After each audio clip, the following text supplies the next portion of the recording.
네, 안녕하십니까. 오한진입니다. 오늘 이 시간에는 이 당뇨병에 대한 이야기를 해보도록 하겠습니다.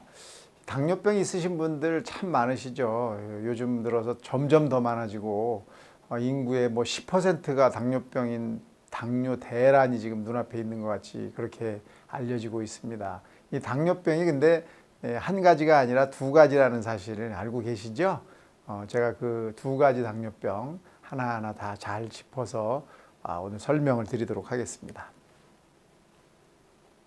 자, 나는 당뇨병의 위험이 있을까 없을까 이거 알고 싶으시죠?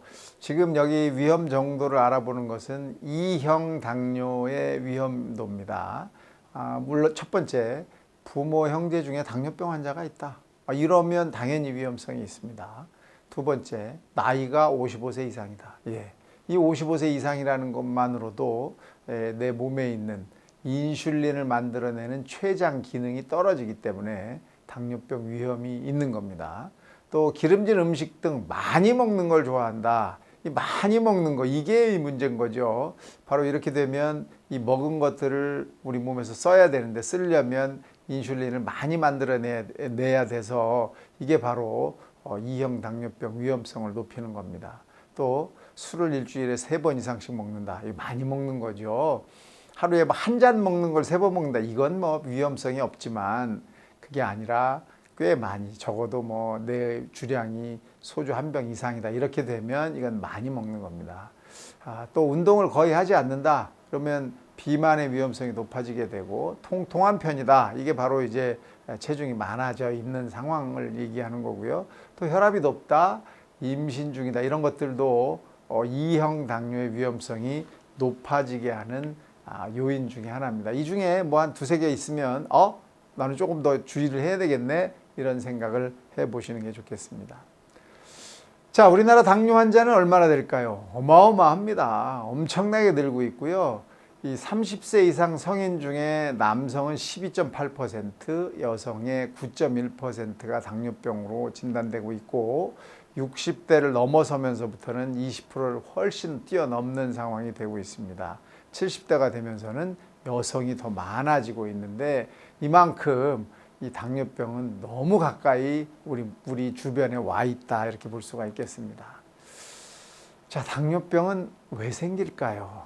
예, 당뇨병은 한 가지 요인으로 생기는 것이 아니죠. 그래서 이 당뇨병을 구분을 할 수가 있습니다. 우선 제1형 당뇨병에 대한 말씀을 드리겠습니다. 1형 당뇨병은 인슐린이 아예 만들어지지 않아서 생기는 당뇨병입니다. 그래서 대체적으로 어린 아이 때 발병을 하게 되는데 이때 발병한 이 당뇨 1형 당뇨는 죽을 때까지 정말 끝까지 인슐린 주사를 맞아야 하는 아주 괴로운 질병입니다. 1형 당뇨병. 이건 아이 때 생기고 췌장에서 인슐린을 아예 못 만들어내기 때문에 평생 주사를 맞아야 하는 질병입니다. 아이들이 병원이 아닌 학교에서 자기 스스로 주사를 놔야 되는 상황이고 혈당을 측정해야 하는 상황이기 때문에 굉장히 어려움을 많이 겪고 있죠. 그래서 최근 들어서 이제 국가가 이런 아이들을 위해서 많이 도움을 주고 있습니다. 이제는 양호실을 이용할 수 있게 돼 있고 어디서도 혈당을 측정해도 그걸 양호 교사들이 잘 도와줄 수 있는 이런 상황이 만들어져 있긴 합니다만 그래도 굉장히 어렵습니다. 췌장이 일을 못한다는 것은 이건 아주 치명적인데요. 그 이유는 바이러스에 의한 감염이라든지 아직도 잘 모르지만 어떤 위험 물질들이 내 몸에 들어와서 갑작스럽게 시작이 되는 질병이어서 여러분들이 이런 환자를 봤을 때는 많은 도움을 주시면 고맙겠습니다. 자, 2형 당뇨병은 좀 다르죠. 2형은 인슐린이 내 몸에서 잘 만들어집니다. 그런데 인슐린을 못 쓰는 상황이 만들어져서 병이 오는 거예요. 그게 어떤 걸까요? 바로 비만과 연관이 많습니다. 뚱뚱해지면 인슐린이 나와도 그 인슐린을 잘 써야 할 수 있는, 잘 쓸 수 있게 만들어주는 어떤 무언가가 부족해서 인슐린이 있어도 쓰지 못하는 인슐린 저항성이라는 게 생기게 되고 이 저항성 때문에 혈당이 높아지는 병을 제2형 당뇨병, 우리가 흔히 말하는 성인 당뇨병입니다. 자, 이렇게 되면 일단은 이 위험 요인을 없애야 하는 게 가장 좋은 치료 방법인데요. 그게 바로 뭐예요? 체중을 줄이는 겁니다. 그래서 식사요법, 운동요법 이런 걸 통해서 적당한 정상적인 체중으로 돌아가도록 노력을 하게 되고, 또 약을 복용해서 혈당이 잘 조절될 수 있도록 도와주거나 또는 인슐린을 사용을 할 수 있는 그런 상황까지도 올 수 있겠습니다.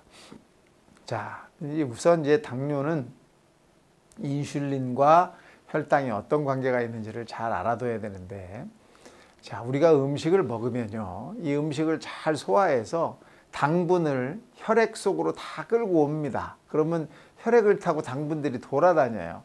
근데 이 당분들을 써야 되는데, 쓰려면 이 당을 세포 속으로 집어 넣어야 되거든요. 세포 속으로 집어 넣으려면 세포 속으로 들어가는 문이 열려야 됩니다. 그 문에 자물쇠도 있고 열쇠도 있어요. 이 자물쇠로 잠겨 있습니다. 그 자물쇠가 인슐린 수용체라는 거고, 열쇠는 인슐린이에요. 그래서 내 몸에서 인슐린이 나오면 몸 안에 당이 혈액을 타고 돌아다니고 있을 때 인슐린이 인슐린 수용체랑 탁 붙어서, 즉 이 자물쇠가 열쇠가 자물쇠에 들어가서 이 탁 열리면서 문이 열려서 당이 세포 속으로 들어가서 사용이 되게 됩니다. 즉 인슐린이라는 게 굉장히 중요한 역할을 하는데, 인슐린이 있어도 인슐린 수용체가 아예 꽉 막혀 있거나 인슐린 수용체가 역할을 못하면 인슐린이 있어도 쓸 수가 없는 상황이 오거든요.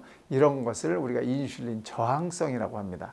인슐린을 열쇠, 인슐린 수용체를 자물쇠라고 하는데, 열쇠가 있어도 자물쇠가 아예 구멍이 안 뚫려 있다거나 막혀 있다거나 그러면 열쇠가 아무리 들어가려고 해도 안 되잖아요. 이런 걸 인슐린 저항성이라고 하고, 이 인슐린 저항성을 만들어내는 제일 큰 요인이 바로 비만입니다. 그래서 비만이 되면 인슐린이 나와도 그 인슐린이 쓰이지를 못하니까 당은 계속 남고, 그래서 그 당이 소변으로 나가게 되니까 당뇨병이라는 게 오게 되는 겁니다. 잘 아시지만 당뇨병이라는 게 뭐예요? 당이 소변으로 나가는 병을 당뇨병, 꿀오줌병 이렇게 이야기합니다. 그래서 당뇨병 환자가 소변을 보면 그 주변으로 개미들이 막 엄청나게 보여요. 왜? 다니까, 소변이 달아서 이걸 먹으려고 모이는 거예요. 왜? 내 몸에서 이 당을 써야 되는데 못 쓰니까. 그래서 소변으로 당이 계속 나가게 되면 우리는 삐쩍 말라서 나중에는 체중이 쭉 빠져서 사망하게 됩니다. 이런 병을 당뇨병이라고 그래요. 왜 당이 못 쓰일까? 이게 아까 말씀드렸죠. 인슐린이 쓰이지 못하는 상황, 즉 인슐린 저항성이 돼서 그렇다, 이렇게 말씀을 드렸습니다. 당뇨병의 증상은 세 가지 다자가 들어갑니다. 3다 증상이라고 하는데, 다음, 물을 자꾸 먹게 돼요. 왜 이렇게 내가 이렇게 물이 먹고 싶지? 이런 식으로. 그다음에 소변을 엄청나게 봅니다. 소변 양이 무지하게 많고 거품이 많이 나는데, 얼마나 거품이 나느냐? 변기에 거품이 넘칠 정도로 이렇게 거품이 많이 나게 됩니다. 또 음식을 무지하게 많이 먹어요. 왜? 먹어서 그 당을 전혀 쓰지 못하고 소변으로 내보내니까 계속 먹게 되는 겁니다. 쓰면, 내가 먹은 걸 쓰면 배가 안 고프고 고프지도 않고 잘 쓰니까 몸이 문제가 없는데, 쓰지 못한 당은 전부 소변으로 다 내보내니까 또 먹어야 되거든요. 그래서 많이 먹고 물도 많이 마시는데 소변을 무지하게 보면서 체중이 계속 줄어들게 됩니다. 이게 당뇨병이에요. 그리고 계속 피로하게 되죠. 또 그 기타 증상으로 뭐 구내염이라든지 손발이 저린다든지 이런 증상들이 나타날 수도 있겠습니다. 자, 검사는 어떻게 하느냐? 혈당을 재보면 되죠. 그래서 8시간 이상 금식을 하고 아침에 공복 혈당을 쟀을 때 126보다 높으면 당뇨병입니다. 바로 진단할 수 있어요. 또 식사를 시작하고 나서 2시간이 됐을 때 혈액을 검사해서 200이 넘으면 당뇨병입니다. 199는 뭘까요? 당뇨병이죠. 그 다음에 금식을 8시간 하고 나서 이 포도당이 든 주스를 줍니다. 이걸 마시게 하고 2시간 후에 다시 측정을 해보면 200이 넘는다. 이러면 당뇨병이라고 할 수 있어요. 또 이 당화혈색소라고 그래서 3개월 동안 혈당이 어떻게 조절이 되고 있느냐를 확인하는 그 검사인데 이 수치가 6.5보다 넘으면 당뇨병이라고 할 수 있습니다. 그러니까 아무 때나 그냥 재볼 수도 있어요. 혈당을 식사 시간과 관계없이 아무 때나 쟀을 때 180을 넘었다. 이러면 당뇨병이라고 또 볼 수가 있습니다. 여러분, 혈당이 높은 게 당뇨병입니다. 이 당뇨병은 당을 쓰지 못하기 때문에 우리 몸에 여러 가지 문제를 일으키죠.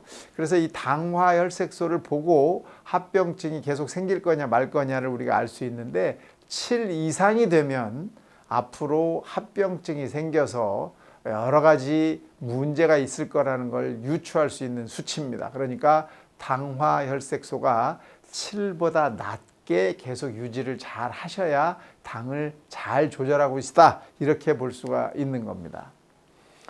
자, 당을 그냥 놔두면 어떤 문제가 생길까요? 이거 참 괴로운 문제가 생기죠. 당은 당 자체로 사망하거나 당 때문에 쓰러져서 수명이 짧아지거나 이런 일은 없습니다. 당은 합병증을 만들어서 그 합병증 때문에 인생을 살기가 굉장히 괴롭고 힘들게 되고 그로 인해서 사망에 이르게 되는 이런 병입니다. 당뇨만 가지고는 전혀 문제가 생기지 않죠. 오래돼서 합병증이 생기는 것이 문제라는 겁니다. 그럼 어떤 합병증이 생길까요? 우선 잘 보시면 당뇨 때문에 생기는 합병증도 전부 다 혈관에 의한 합병증들이 생기게 되는데 뇌혈관, 콩팥혈관, 또 이 말초혈관 이런 데 다 혈관에 문제가 생기는 거예요. 심장혈관, 또 눈 안쪽에 있는 망막혈관 이런 데 생기는 것이 문제가 되는 겁니다. 그래서 뇌혈관 질환으로 뇌졸중, 또 심장병, 콩팥 합병증, 만성 콩팥병, 또 피부에 문제가 생기죠. 그래서 발에 이 상처가 한번 생기면 낫지를 않고 썩기 시작해서 드디어는 발을 절단해야 하는 이런 합병증이 올 수도 있고요. 이 망막에 합병증이 생기면서 시력이 떨어지는 정도가 아니라 실명할 수 있는 요인이 됩니다. 당뇨병이 성인이 돼서 실명하는 가장 큰 원인입니다. 그러니까 여러분이 눈을 끝까지 잘 보존하고 싶으시면 당을 잘 조절하셔야 합니다. 자, 당뇨병 합병증을 혈관에서부터 먼저 보면 바로 당뇨병 때문에 죽상동맥경화증이 옵니다. 이 당뇨, 즉 인슐린 저항성이라는 것이 이렇게 콜레스테롤과 노폐물이 잘 섞여서 혈관벽에 달라붙게 만드는 이런 일을 만들게 되고 이로 인해서 동맥내 또는 혈관 내에 죽같이 생긴 이 동맥경화가 오게 됩니다. 이로 인하면 협심증이나 또는 심근경색증 또는 뇌경색증 이런 것들이 발생할 수가 있게 되죠. 그러니까 당뇨병 자체만으로도 혈관에 큰 문제가 올 수 있다는 사실을 잘 알아두셔야 되고요. 또 이렇게 죽상동맥경화나 또는 동맥경화가 오게 되면 혈관이 좁아지니까 그 혈관을 통해서 영양분과 산소를 공급받던 기관들은 그 부분이 산소도 안 오고 영양분도 안 오니까 어떻게 돼요? 썩게 됩니다. 여러분, 이 썩는다는 말이 굉장히 치명적으로 들리시죠? 협심증 또는 심근경색증, 이게 바로 혈관이 막혀서 그 혈관으로 가야 하는 산소와 영양분이 안 가는 건데요. 이게 심장이라고 치면 혈관이 이렇게 가야 되는데 혈관이 여기서 막혔어요. 그럼 이 밑부분이 썩는 거예요. 이게 썩으면 어떻게 돼요? 심장이 운동을 못하게 됩니다. 그래서 갑작스럽게 사망하는, 그게 바로 심근경색증이고요. 심장에 아까 말씀드렸지만 혈관이 막히면 심근경색증이 오는데 이건 증상이 엄청나게 아픕니다. 심장을 못으로 꾹 계속 누르고 있는 듯한 느낌. 그러니까 뭐 이건 꼼짝을 할 수가 없는 거죠. 죽을 것 같은 느낌, 공포감이 오면서 아프니까 굉장히 괴로운 병인데요. 이런 심근경색이 바로 이 당뇨병에 의해서 합병증으로 오는 병이라고 볼 수 있는 겁니다. 뇌로 가는 혈관이 꽉 막혔다. 그래서 뇌의 그 한 부분이 썩기 시작하면 그게 바로 뇌경색입니다. 그래서 그 부분이 원래 하던 일을 못하게 되는 거죠. 예를 들어서 팔 운동을 하는 부분이 썩었다 그러면 팔 운동이 안 되는 거예요. 다리 운동을 하는 곳이 썩었다 그러면 다리 운동이 안 되죠. 그래서 여러분들 이 환자분들 중에 이 팔다리 운동이 자유롭지 못해서 좀 절거나 이런 분들을 많이 보시잖아요. 그게 바로 이 뇌혈관 합병증으로 인한 증상들입니다. 그러니까 당뇨병이 이렇게 오래되면 이런 후유증을 만들어낼 수 있다는 사실을 여러분이 반드시 잘 알고 계셔야죠.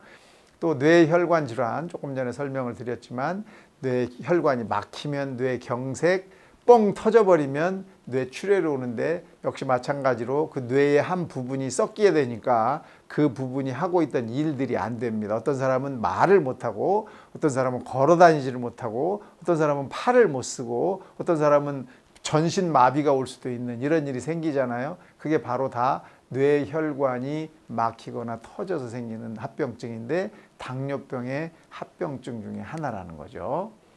자, 또 콩팥은 혈관에서 혈액을 걸러서 소변으로 만들어내는, 노폐물을 소변으로 내보내는 일을 하는 곳이 콩팥인데 이 콩팥도 다 혈관으로 만들어져 있기 때문에 그 혈관이 혈액을 잘 공급하지 못하고 영양분이나 산소를 공급하지 못하면 이 콩팥도 일을 할 수가 없습니다. 그래서 알부민뇨, 단백뇨 이걸 만들어내다가 기어이는 만성 신부전이라는 것이 오게 되고, 이로 인해서 혈액 투석을 하시다가 나중에는 이제 콩팥을 이식받는 일을 해야 되지 않습니까? 이렇게 무서운 합병증도 당뇨병으로 인해서 올 수 있다는 겁니다. 이거 굉장히 어려운 일이거든요. 반드시 매년 한 번씩은 소변 검사를 통해서 확인해 보실 필요가 있습니다. 또 당뇨병 합병증으로 신경계나 자율신경에도 문제가 생기는데요.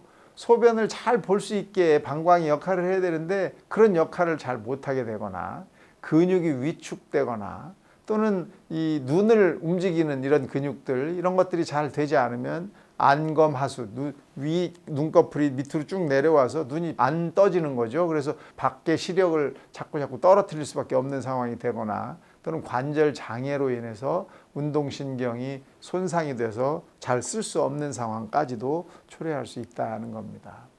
자, 눈에도 오게 되는데요. 눈에는 당뇨병성 망막증이라는 게 오게 되는데 혈당이 계속 높아지면 이 혈관이 손상이 되면서 혈관이 터져 나와서 저렇게 망막에 출혈을 만들 수도 있고, 또 망막이 부어서 이 시력을 확인하는 곳이 부으면요, 내가 보는 물체가 커지게 보이거나 또는 한쪽만 커져 보이거나 이렇게 볼 수가 있고, 또 혈관이 완전히 손상이 되면 실명할 수 있습니다. 그래서 고혈당으로 인해서 당뇨병 합병증으로 당뇨병성 망막증이 오면 실명할 수 있다는 사실 여러분이 잊지 마셔야 됩니다. 지금 이 강아지 예쁘잖아요. 이 강아지를 보이는 곳이 저렇게 한쪽에는 뭔가 꺼멓게 이렇게 보인다는 것은 이미 시력적으로 문제가 생긴 거죠. 시신경에 문제가 생겨 있다는 거고, 저게 바로 망막에 저렇게 우리가 모든 것을 볼 수 있는 그 시력의 중심이 있는데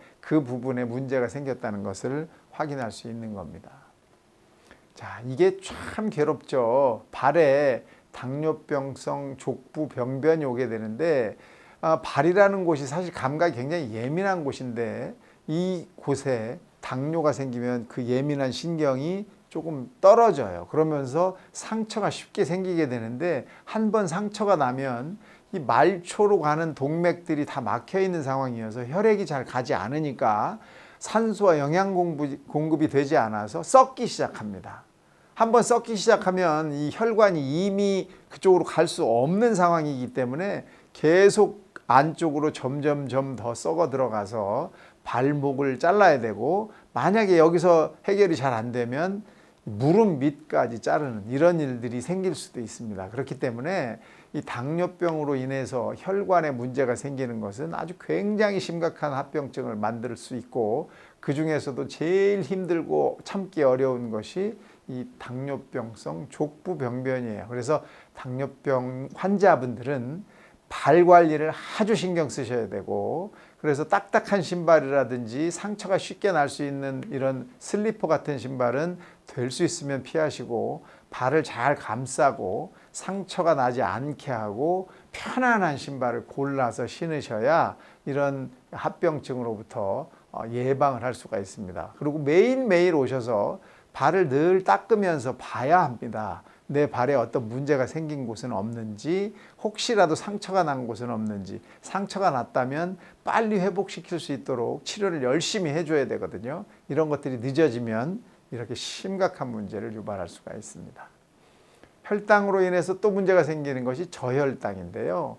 혈당이 뚝 떨어지면 갑자기 정신이 없어지면서 쓰러질 수 있습니다. 혼수가 올 수 있어요. 그러면 다른 사람이 지나가면서 이 사람이 당뇨병으로 쓰러져 있는지 다른 병으로 쓰러져 있는지 알 수가 없거든요. 그래서 잘못 치료를 하게 되거나 시간이 늦으면 당이 더 떨어져서 사망까지 올 수가 있습니다. 그래서 이 당뇨병 환자는 혈당이 떨어졌을 때를 대비해서 항상 몸에 당분이 있는 것들을 들고 다녀야죠. 사탕이라든지 금방 혈당을 올릴 수 있는 콜라라든지 하는 것이 굉장히 중요한데요. 자, 어떻게 당을 관리하는 것이 필요한지 지금부터 하나하나 살펴보겠습니다. 당뇨병은 우선 약을 잘 먹는 것이 굉장히 중요하죠. 또 식사 조절을 해서 혈당이 뚝 떨어지지 않게, 또 너무 갑자기 올라가지 않게 이런 잘 관리할 수 있는 식단을 하는 것이 굉장히 중요합니다. 더더욱이 먹고 난 다음에는 혈당을 쉽게 좀 조절할 수 있도록 운동을 중간중간 해주시는 것이 굉장히 중요한데, 그게 바로 식사를 하고 1시간 이내에 뭔가를 하셔야 돼요. 식사하고 바로 시작하셔도 굉장히 좋은데요. 혈당 관리를 위해서는 그게 바로 운동이 되겠습니다. 자, 당뇨병 환자의 혈당 조절 목표는 식전은 80에서 120 정도가 되고요. 식후는 180 미만이어야 되고 당화혈색소는 6.5 이하여야 합니다. 이건 조금 굉장히 강력한 목표치고요. 일단 당뇨병이 없는 분들은 뭐 당연히 100 이하로 하셔야 되겠고, 식전 혈당이 또 식후 혈당도 180 이하로 조절하는 것이 맞습니다. 하지만 당뇨병이 돼서 오래되신 분이라면 이렇게 조절하기도 참 쉽지 않아요. 그래서 180에서 200 정도만 조절하셔도 잘 조절하신 거라고 보고 있고요. 또 당화혈색소도 7 이하만 돼도 혈당 조절을 잘 하고 있는 것으로 생각해 볼 수 있습니다. 하지만 목표는 조금 세게 가져야 되니까 6.5까지 우리가 해볼 필요가 있습니다.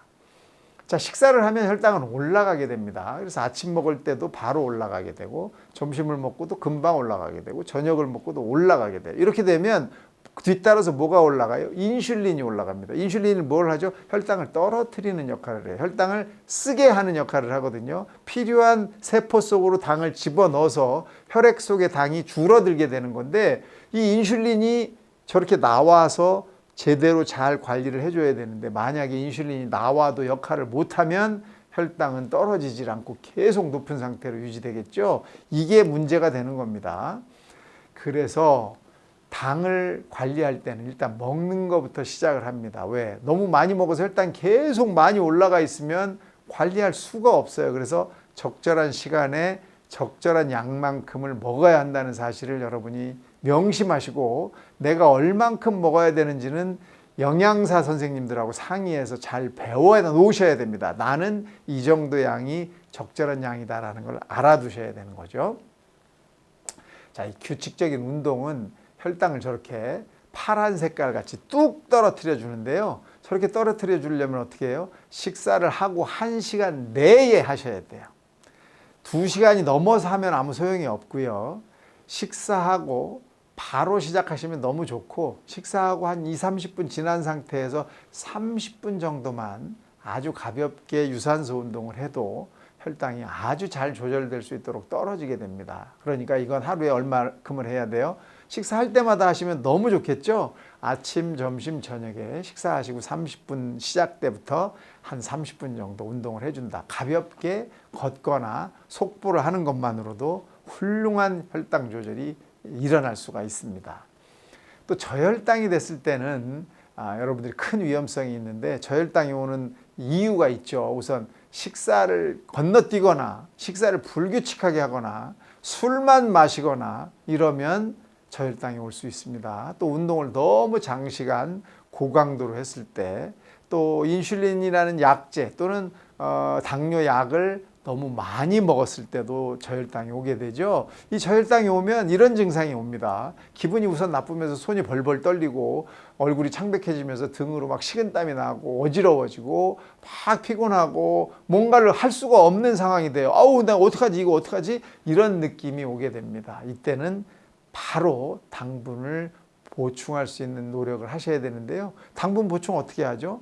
바로 쓸 수 있는 당을 먹어야 됩니다. 설탕물이나 콜라나 또는 사이다나 또는 사탕 같은 것들을 바로 이럴 때 먹어야 합니다. 그래야 당이 올라가서 저혈당 증상에서 벗어날 수가 있죠. 만약에 이 저혈당 증상에서 벗어나지 못하면 어떻게 되죠? 쓰러져서 혼수 상태가 될 수 있습니다. 내가 항상 몸에 나는 당뇨병 환자입니다 라고 증명서를 들고 다니지 않는 한 일반인들이 볼 때 이 사람이 왜 쓰러졌는지를 확인할 수가 없기 때문에 한번 쓰러지시고 나면 굉장히 어려움이 있을 수 있습니다. 더더욱이 아무도 없는 곳에서 쓰러졌다. 이러면 도저히 뭘 해볼 방법이 없어요. 그렇기 때문에 여러분들이 어디 여행을 가든 또는 운동을 가든 뭐 등산을 하든 혼자 하시는 것보다는 반드시 짝을 이루셔서 하시는 것이 도움이 되고, 또 이런 저혈당 증상이 나타나면 반드시 바로 혈당을 공급받으실 수 있도록 노력을 하실 필요가 있겠습니다. 지금 다시 한번 설명드리면 기분이 굉장히 좋지 않습니다. 그러면서 허기가 지면서 막 구역질 같은 것도 나고 손이 떨리고 식은땀이 나면서 아무것도 할 수 없는 이런 상황이 오거든요. 이때 어떻게 해요? 아, 내 혈당이 떨어졌구나를 바로 눈치채시고 당분 관리를 해주시는 것이 좋겠습니다. 자, 이제 내가 당뇨를 어떻게 해야 관리할 수 있느냐를 한번 설명을 해드리도록 하겠습니다. 우선은 혈당과 당화혈색소를 측정을 해 보셔야 합니다. 내가 당뇨병 환자다 그러면 이 당화혈색소는 3개월에 한 번 정도 측정을 합니다. 그래서 저 당화혈색소는 3개월 동안 내 혈당이 잘 조절됐느냐 조절되지 않았느냐를 확인하는 수치거든요. 저 수치가 7보다 낮으면 3개월 동안 내 몸의 당은 그래도 잘 조절되고 있었다라고 알 수 있는 거거든요. 그래서 저 당화혈색소가 중요하고, 두 번째는 혈당을 측정해 봐야죠. 공복 혈당도 측정해 보셔야 되고 2시간 혈당도 측정을 해 보셔야 됩니다. 이렇게 두 가지를 다 해보는 이유는, 나는 다 밥을 먹고 나면 300, 400 올라가는데 밥 먹기 전에는 정상으로 나오는 사람이 많아요.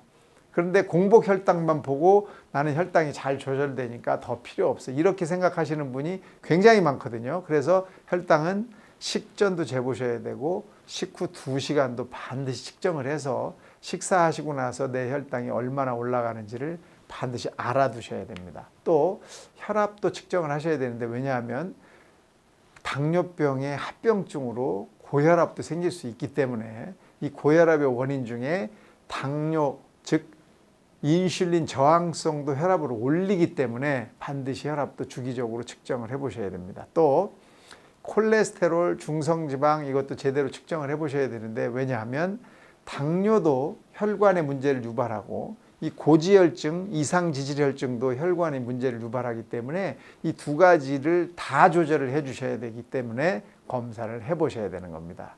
또 주기적으로 본인의 발을 잘 확인하셔야 되고, 그래서 발에 상처가 났는지 아니면 상처가 안 났고 있는 건지 아니면 썩기 시작했는지 이런 것들을 잘 확인하실 필요가 있겠습니다. 또 눈 검사도 하셔서 망막의 혈관은 정상적인지 아니면 혈관이 터졌거나 또는 막히지는 않았는지 이런 것들을 주기적으로 확인하실 필요가 있고, 또 내 몸 관리를 위해서 금연, 절주, 이건 뭐 당연하겠죠. 거기에 식단 관리, 적당한 식단 양, 즉 음식의 양을 적절히 정하고 그거를 적당한 시간 빼지 않고 아침, 점심, 저녁 식사 시간에 맞춰서 드시는 거 굉장히 중요하겠습니다. 오늘은 이렇게 제가 당뇨에 대한 이야기를 나눠봤는데요. 당뇨병 자체만으로 사망하는 사람은 없습니다. 이 당뇨병의 합병증으로 인해서 심장과 뇌와 그다음에 콩팥과 눈에 문제가 생기면서 삶의 질에 굉장히 문제가 생기고 그로 인한 합병증으로 사망의 위험성이 높아지는 병입니다. 혈당을 잘 조절하면 이런 위험성, 이런 합병증, 이런 후유증에서 벗어나고 평생토록 건강하게 사실 수가 있습니다. 당 관리를 잘 받으셔서 건강한 생활 하시기 바랍니다. 고맙습니다.